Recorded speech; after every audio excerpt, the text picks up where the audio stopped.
नमस्कार, स्वागत है आपका। आप देख रहे हैं अपना बिहार। मैं हूं आपके साथ सुमित झा। खबर गोपालगंज से। बेखौफ दबंगों ने शराब पीने से मना करने पर एक अधेड़ सहित एक ही परिवार के 5 लोगों की बेरहमी से पिटाई कर दी। पिटाई से गंभीर रूप से घायल बुजुर्ग की इलाज के दौरान गोरखपुर में मौत हो गई। मौत के बाद परिजनों ने शव को NH 85 पर रखकर सड़क जाम कर दिया और घंटों आगजनी की। आरोपियों की गिरफ्तारी करने और मौके पर DM और SP को बुलाने की मांग कर रहे हैं लोग। मामला थावे के छोटा जगमलवा गांव का है। आक्रोशित लोगों ने थावे के बेदुटोला गांव के पास जाम कर प्रदर्शन किया है। मृतक के परिजनों के मुताबिक घटना 25 जून की है। उनके घर के पीछे आधा दर्जन लोग शराब पी रहे थे। बिहार में आपको पता है पूर्ण शराबबंदी है। बावजूद इसके उनके गांव में घर के पीछे कुछ लोग शराब पी रहे थे। इसी को लेकर उनके अब्बू अख्तर अली जब मना करने गए तब शराब पीने वाले लोगों ने उन पर जानलेवा हमला कर दिया। परिजनों का आरोप है कि थावे पुलिस ने आरोपियों के खिलाफ कोई कार्रवाई नहीं की। घर के पीछे दारू उड़ी पी रहे थे तो अबू मेरा अबू माना कर दिए कि मत पी, मान लीजिए घर है, किसी को भी कुछ हो सकता है। ऑलरेडी बिहार में दारू बंद है, तो इसकी वजह से आया, चाकू लेके आया और कांटा भी लेके आया, रॉड भी लेके आया, भाले भी लेके आया और एक बैग मार दिया, अटैक कर दिया। और जिसके लगने से हम लोग सदर अस्पताल में ले गए। सदर अस्पताल से रेफर कर दिए गोरखपुर में इलाज चला और हम लोग तुरंत ही FIR कर दिए, लेकिन 4-5 दिन हो गया, पुलिस कोई एक्शन नहीं लिया। काफ़ी मार इनको मारा गया, वयोवृद्ध थे, तो इलाज के दौरान उनकी मृत्यु हो गई। गिरफ्तारी की मांग की गई। हम लोग छापामारी में लगे हुए हैं और जल्द से जल्द हम लोग गिरफ्तारी करेंगे। मुकेश हमारे साथ जुड़े हुए हैं। मुकेश, 25 जून की ये वारदात, 3 से 4 दिन बीत गए, अब जाकर पुलिस कह रही है कि हम छापेमारी कर रहे हैं। आखिर इतने दिनों तक पुलिस कर क्या रही थी जिसकी वजह से लोगों का गुस्सा आज फूट पड़ा? देखिए सुमित, मैं बता दूं कि घटना थावे के जगमलवा का है और ये घटना 25 जून का है। और मैं बताऊं कि इस मामले में 5 लोग घायल हुए थे। इसमें से जब कल मौत हो गई गोरखपुर में, तब मैंने थानाध्यक्ष जो विशाल आनंद है, मैंने उनसे बात की। विशाल आनंद ने साफ कहा कि उन्हें घटना के बारे में जानकारी नहीं है। तो ये जो पुलिस के जो कार्यशैली पर सवाल खड़े करते हैं, क्योंकि परिजन लगातार आरोप लगा रहे थे कि उन्होंने लिखित आवेदन दिया है 25 तारीख को ही, और उसके बाद भी जो आरोपी बनाए गए थे गांव के जो 5 लोग थे, उनको आपने नामजद किया गया था।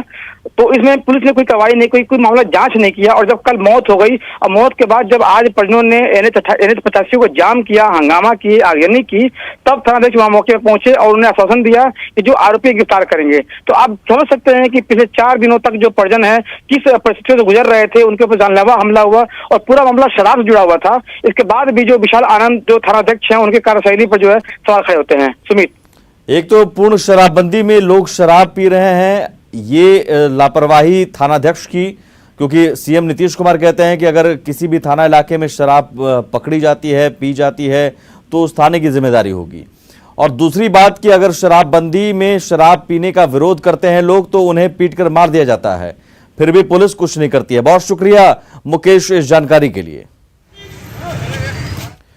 खबर छपरा से। यहां मुफस्सिल थाने के पूरब नाथनगर में शादी समारोह के दौरान शराब के नशे में कुछ लोगों ने फायरिंग की, जिसमें एक कारोबारी की मौत हो गई। वहीं एक वकील समेत 5 लोग जख्मी हैं। एक की हालत गंभीर है, जिसे पटना रेफर कर दिया गया है।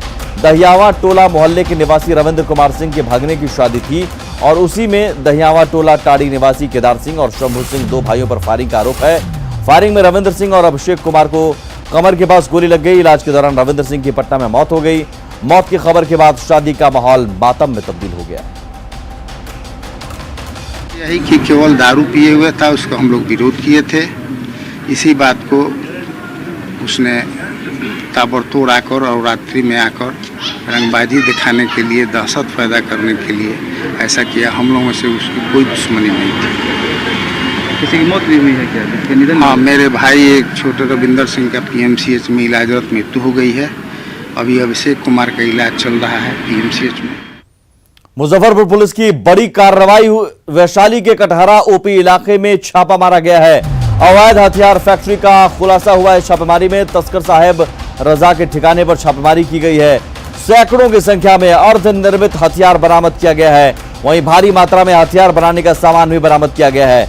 मुंगेर के 4 तस्कर समेत 6 आरोपी गिरफ्तार किए गए हैं। बंगाल पुलिस और STF की संयुक्त कार्रवाई में कामयाबी मिल रही है। सुधीर हमारे साथ जुड़े हुए हैं। सुधीर, पूरी खबर बताएं और कितनी बड़ी ये कामयाबी पुलिस के लिए और कहां से लिंक इसका नजर आ रहा है? कोई बड़ा गिरोह क्या इसके पीछे? हथियार तस्करी का यह एक अंतर्राज्यीय गिरोह है जो बंगाल, बिहार, झारखंड के इलाके में अपना ऑपरेशन करता है। यह इनपुट बंगाल पुलिस का था, जो मुजफ्फरपुर पुलिस के भी कुछ वांछित थे जिनकी तलाश मुजफ्फरपुर पुलिस को थी, और उस इनपुट के आधार पर वैशाली के इलाके में कटहरा ओपी के कटाई गांव में छापेमारी हुई है। और उसमें सबसे अच्छी बात है कि छापेमारी बिल्कुल सफल रही है। मुजफ्फरपुर के सिटी एसपी वहां मौजूद है, यहाँ की पुलिस और वैशाली की पुलिस उनको सहयोग कर रही है। तो एक बड़ी कामयाबी है, चूंकि जो अर्धनिर्मित हथियार वहां से बरामद हुए हैं उनकी संख्या बहुत ज्यादा है और बहुत ज्यादा मटेरियल भी मिला है, और इसके तार मुंगेर से जुड़े हुए हैं। मुंगेर में जिस तरीके से अवैध हथियार का कारोबार चलता है उससे तार जुड़े हुए हैं, जो वेस्ट बंगाल और मुजफ्फरपुर होते हुए वैशाली तक ये पूरा नेटवर्क नेक्सस है, और इसका बड़ा खुलासा पुलिस ने किया है। फिलहाल छापेमारी कामयाब है, चूंकि 6 गिरफ्तार है और तस्कर की भी पहचान हो गई है जिसके ठिकाने पर ये हथियार बनाए जा रहे थे। तो आगे का खुलासा आगे बहुत कुछ हो पाएगा, फिलहाल बड़ी कामयाबी के तौर पर देखा जा रहा है। बहुत शुक्रिया सुधीर इस जानकारी के लिए। खबर औरंगाबाद से, यहां सड़क हादसे में 3 लड़कों की मौत हो गई। इनकी बाइक अनियंत्रित होकर पेड़ से टकरा गई, जिसकी वजह से तीनों की मौके पर ही मौत हो गई। घटना दाऊदनगर गया सड़क पर गो थाने की है। यहां दधपी मोड़ के पास यह दर्दनाक घटना घटी। डिहुरी गांव के 4 लड़के एक ही बाइक पर निजामपुर से एक बारात से लौट रहे थे। घायल युवक को तत्काल गो अस्पताल में भर्ती कराया गया। बाद में बेहतर इलाज के लिए उसे गया रेफर किया गया।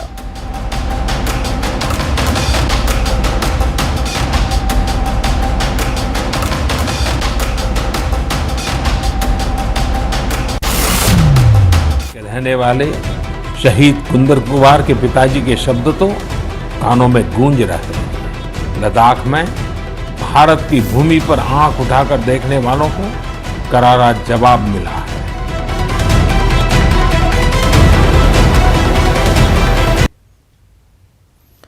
चीन से रिश्तों में तनाव के बीच प्रधानमंत्री नरेंद्र मोदी ने आज मन की बात की, जिसमें उन्होंने चीन को 2 टूक चेतावनी देते हुए कहा कि लद्दाख में भारत की भूमि पर आंख उठाने वालों को हमारे जवानों ने करारा जवाब दिया है और आगे भी हम मां भारती के आंचल पर आंच नहीं आने देंगे।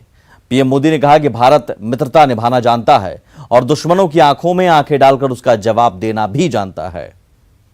भारत की विश्व बंधुत्व की भावना को भी महसूस किया है और इसके साथ ही दुनिया ने अपनी संप्रभुता और सीमाओं की रक्षा करने के लिए भारत की ताकत और भारत के कमिटमेंट को भी देखा है।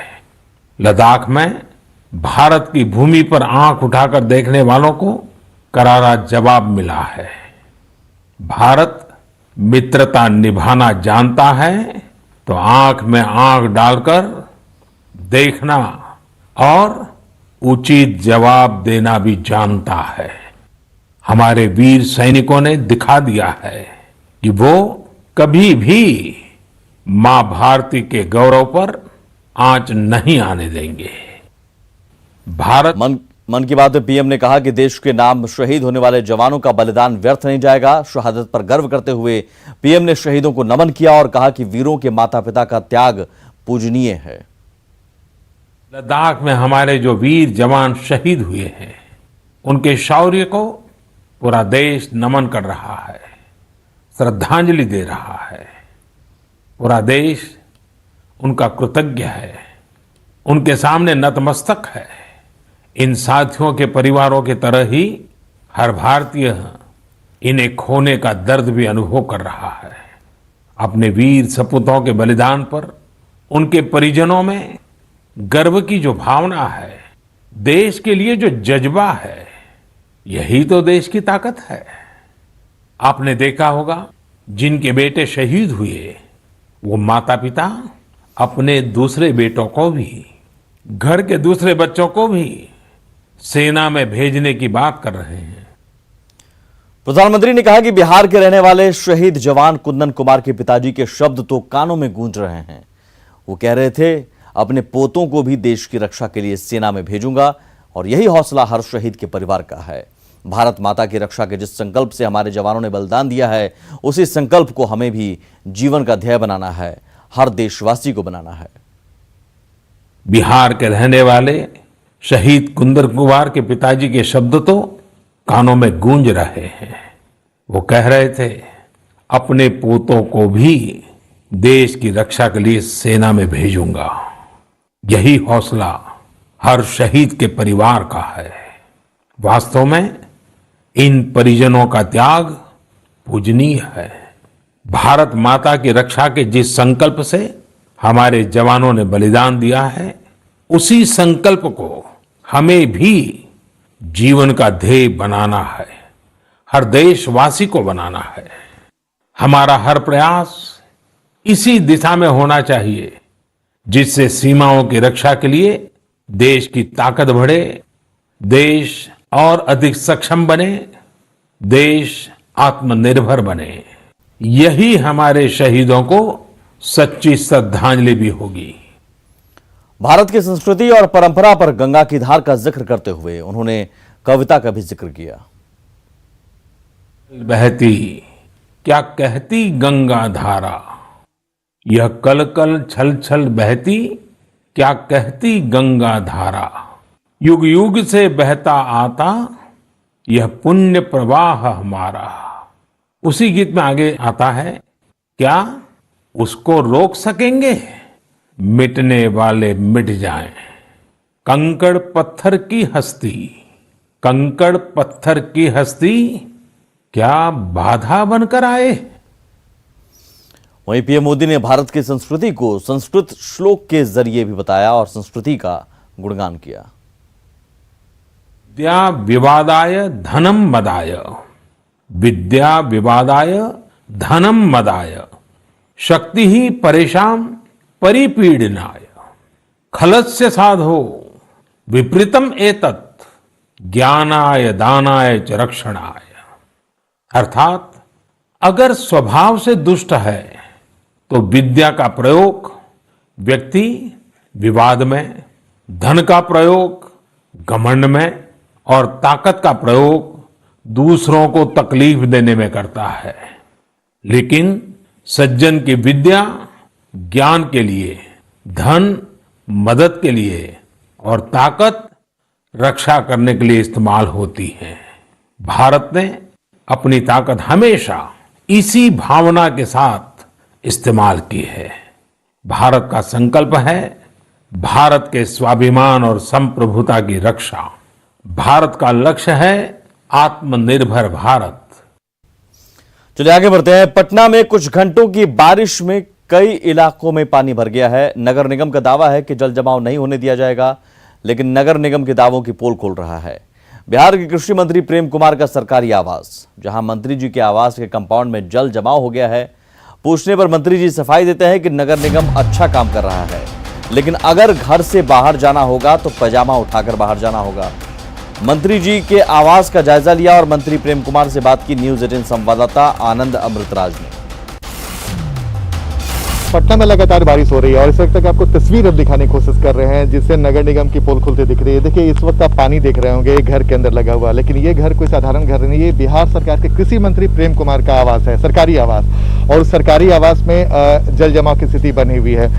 और मंत्री जी को घर से बाहर निकलना है तो घर से बाहर निकलने के लिए सीधे गाड़ी ही बुलाया जाएगा, तभी नहीं तो क्योंकि इससे होकर गुजरेंगे तो उन्हें पानी के बीच में क्रॉस करना पड़ेगा। क्या मंत्री जी, मैंने गलत बोला? पिछले साल के अपेक्षा काफी अंतर आया है। पिछले साल हल्की बारिश में भी काफी थोड़ा सा डूबा था। नहीं, आप अपनी सरकार को बचा रहे हैं, बचाइए, अच्छी बात है, लेकिन आपके घर के बाहर पानी लग गया, जल जमाव हो गया है और मंत्री के घर पे जल जमाव हो, अभी तक कोई अधिकारी पहुंचे हैं कोई जानकारी देने के लिए? हम सच्चाई बताना चाहते हैं, इतने हैवी रेन हुआ है जाकर के। पिछले बार भी मैं देखा था, कई वर्षों से मैं देख रहा हूँ। इस बार बहुत अच्छी व्यवस्था है कि पानी निकल जा रहा है और पिछले वर्ष की तुलना में मात्र 5% पानी है। यदि अगर पिछले साल आते आप जाकर के तो अंदर आ नहीं पाते, जाकर फट होना पानी। चलिए पिछली बार नहीं आ सकते, लेकिन अब तो बारिश की शुरुआत ही हुई है सर, तब आपके कंपाउंड के अंदर बारिश लगा, वो कैसे निकलेंगे इधर से? अगर निकलना हो तो कैसे निकलेंगे? निकलने के लिए तो अब गाड़ी मंगाना पड़ेगा, स्वाभाविक है, तो गाड़ी पर ही जाते हैं जाकर के। तो जब मंत्री के घर की स्थिति की है तो पटना वासियों की स्थिति क्या होगी सर? कई इलाकों में पानी घुस गया है। वैसे मैं देख रहा हूँ कि पटना में इस बार जो वर्षा हुई जाकर के है तो पानी तेजी से निकल रहा है जाकर के है, और नगर निगम के द्वारा लगातार जो सफाई किया गया है जाकर के, और राज्य सरकार को समीक्षा, नगर विकास आवास विभाग द्वारा समीक्षा भी लगातार जो की जा रही है, उसका परिणाम है कि जल जमाव में कमी आई जाकर के है। लेकिन सर आप बेहतरीन तरीके से अपने सरकार का बचाव करिए, स्वाभाविक सी बात है, क्योंकि विपक्ष को मौका मिल जाएगा। लेकिन इतना ईमानदारी से बताइए कि अब इसमें कैसे निकलेंगे? निकलने के लिए तो मतलब थोड़ा सा कपड़े को, मतलब पैजामा को मोड़ करके तो यही तो हम कह रहे थे कि मंत्री जी को जब अगर मोड़ना पड़ गया तो पटना वासियों की स्थिति क्या होगी, आप अंदाजा लगाइए। देखिए अच्छा है कि मैं तो समझता हूँ कि अच्छा कि मौसम समय पर बारिश से हो रही है करके है, और बारिश से किसानों को फायदा हो रहा है। किसानों को फायदा होगा, कृषि मंत्री है तो किसानों का फायदा की बात बोल दी है, लेकिन आपके घर की स्थिति ठीक नहीं है सर। तो आप अधिकारियों को हम दिखाते हैं इस खबर को ताकि अधिकारी पहुंचे आपके घर। बिल्कुल, हम अधिकारियों को इस कहेंगे, लेकिन मुझे खुशी है कि अधिकारियों ने बहुत बेहतर तरीके से और सफाई का जो काम किया है, इसके वजह से मैंने 5%। चलिए, तो 5% पे संयोग से मंत्री जी का आवाज फंस गया, वो भी सरकारी आवाज। देखिए, मंत्री जी ने बेहतरीन तरीके से अपने सरकार का बचाव किया, लेकिन कहते हैं घर से बाहर निकलेंगे तो पैजामा मोड़ना पड़ेगा। तो आप समझ लीजिए कि जब बिहार सरकार के मंत्री को अपना पैजामा मोड़ना पड़ेगा घर से बाहर निकलने के लिए, तो पटना के कई इलाकों में जो जल जमाव की स्थिति है उसका आप अंदाजा लगा सकते हैं कि नगर निगम के दावे पर कितना एतबार किया जाए। कैमरामैन सुबोध के साथ आनंद अमृतराज, न्यूज 18 नेटवर्क, पटना। हालांकि ये पहली बार नहीं है, इससे पहले तस्वीर कई सारी आ चुकी है। इससे पहले डिप्टी सीएम सुशील मोदी, उससे पहले पिछले साल में पैजामा मोड़कर राजेंद्र नगर के अपने आवास में जाते हुए तस्वीर नजर आई थी। तो ये हर साल की कहानी है पटना में, चाहे मंत्री हो या आम जनता। और मंत्री की अगर ये हालत है तो आम जनता की हालत क्या होगी आप अंदाजा लगा सकते हैं। और इससे पहले पटना में महज कुछ घंटे की बारिश नहीं, नगर विकास मंत्री और नगर निगम के दावों की हवा निकाल दी। राजधानी को जल जमाव से बचाने की सारी तैयारियों की पोल खुल गई। हालात ये हैं कि आम इलाके ही नहीं बल्कि वीआईपी इलाकों में भी जल जमाव की स्थिति देखने को मिल रही है। हम आपको उस इलाके की तस्वीर दिखाते हैं जहां डिप्टी सीएम सुशील मोदी का आवास है। उस इलाके में भी जल जमाव है। राजधानी पटना में आज सुबह में बारिश हुई और एक बार फिर से बारिश के बाद राजधानी की तस्वीर। फिलहाल हम जिस इलाके में हैं वो डिप्टी सीएम सुशील मोदी का आवासीय क्षेत्र है और ठीक यहाँ से चंद फरलांग की दूरी पर सुशील मोदी का आवास है। सुशील मोदी प्रतिदिन आते हैं रात में और देखिए यहाँ पर जल जमाव की स्थिति बनी है। हालांकि एक सुखद तस्वीर ये है कि सुबह सुबह नगर निगम के जो कर्मी हैं वो पहुंच गए हैं। ये राजेंद्र नगर का इलाका है। संप चल रहा है, संप जितना जल्दी पानी खींच लेगा वहाँ से, यहाँ से सब पानी साफ निकल जाएगा। जल जमाव होता है, आप लोग पहुंच जाते हैं, मौके पर आ जाते हैं आप लोग। सवाल ये उठता है कि थोड़ी सी बारिश हुई और जल जमाव, ऐसा क्यों हो जाता है? थोड़ी सी बारिश जल जमाव नहीं इसलिए हो, जब संप हम लोग का चालू रहता है इसलिए हल्का फुल्का जो है, जो पाइप टूटा हुआ है, पाइप के चलते हल्का लग जाता है। वो पाइप बन गया, आधा घंटे के अंदर ही पाइप नहीं लगा। पाइप क्यों टूटा? पाइप की जैसे एलएनटी वाला जो काम किया हुआ है, कहीं कहीं हम लोग का पाइप जो टूट गया है, इस चलते थोड़ा दिक्कत होता है। तो ये सब इसको दुरुस्त नहीं किया जा सकता? जैसे देखिए उनका काम था, हमारा जो काम था हम लोग तो अपना सही कर दिए हैं। अब एलएनटी वाला जो तोड़ दिया उसमें हम लोग को थोड़ा दिक्कत है। ये बता रहे हैं नगर निगम कर्मी हैं, संजय जी का कहना है कि एलएनटी के काम की वजह से, और देखिए लोग ऐसे ही पानी में आ रहे हैं। जल जमाव ये वीआईपी इलाका माना जाता है क्योंकि सुशील मोदी का ये आवास है। और यहाँ पर ये तस्वीर दिखा रहे हैं कि जब ये आम इलाकों की बात छोड़िए, जब खास इलाके का ये हाल है। राजेंद्र नगर पिछले साल डूब गया था, ये सबको पता है, लेकिन एक बार फिर से वही तस्वीर एक पुनरावृत्ति होती हुई। और वाकई में पिछले साल जिस तरीके से सरकार द्वारा दावा किया गया था कि फिर से राजेंद्र नगर नहीं डूबेगा, वहां जल जमाव नहीं होगा, लेकिन हालात जो हैं, जो सच्चाई जो है वो आपके सामने है। तो बिहार में मानसून ने अभी ठीक से दस्तक भी नहीं दिया है, लेकिन मुंगेर में अभी से बाढ़ का खतरा मंडराने लगा है। लोग इस कदर डरे हुए हैं कि गांव छोड़ने की बात कर रहे हैं। ग्रामीणों का कहना है कि इस बार बाढ़ का कहर कोरोना वायरस से भी ज्यादा खतरनाक होने वाला है।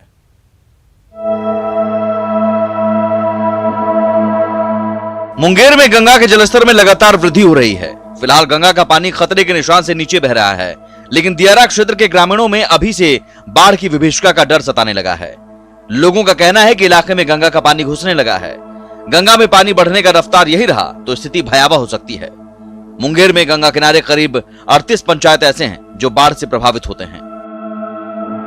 कोरोना एक तरफ है, बाढ़ का ये जो है बढ़ रहा है, पानी का रफ्तार जो है ये एक तरफ है। अब देखिए दोनों में कौन जीतता है कि दोनों लेकर जनता को मार देगा, क्या करेगा हम लोग को। संभावित बाढ़ को लेकर मुंगेर जिलाधिकारी कहते हैं कि उनकी तैयारी दुरुस्त है। धरहरा और बरियारपुर प्रखंड के कटाव क्षेत्रों में चौकीदार होमगार्ड की प्रतिनियुक्ति कर दी गई है। 81 शरण स्थल को चिन्हित किया गया है। गंगा पार दियारा इलाके के पंचायतों के लिए 45 सरकारी नावों की व्यवस्था भी की गई है। जिला जनसंपर्क विभाग के माध्यम से लोगों को सतर्क भी किया जा रहा है। इस वर्ष मॉनसून समय पर आया है, बहुत अच्छी बात है। और अभी हम लोग देख रहे हैं कि बरसात भी काफ़ी अच्छी मात्रा में हो रही है। इसका एक ये भी परिणाम हो सकता है कि आने वाले समय में हम लोगों को बाढ़ की स्थिति का सामना करना पड़े हमारे जिला में। इसको लेकर हम लोग पूरी तरह से तैयारी कर रहे हैं। हम लोगों ने जिला स्तर पर जो बैठक करनी है वो हम लोगों ने करी है। संसाधन मानचित्रण हम लोगों ने किया है। इमरजेंसी में यदि शरण स्थल बनाना पड़ेगा तो हमने उनका चिन्हीकरण कर लिया है।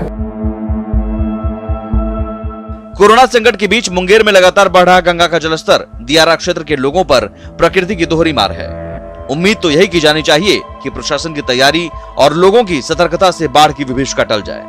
न्यूज 18 के लिए मुंगेर से अरुण कुमार शर्मा की रिपोर्ट। और इसी के साथ इस बुलेटिन में इतना ही। आगे देखिए जोहार झारखंड। नमस्कार।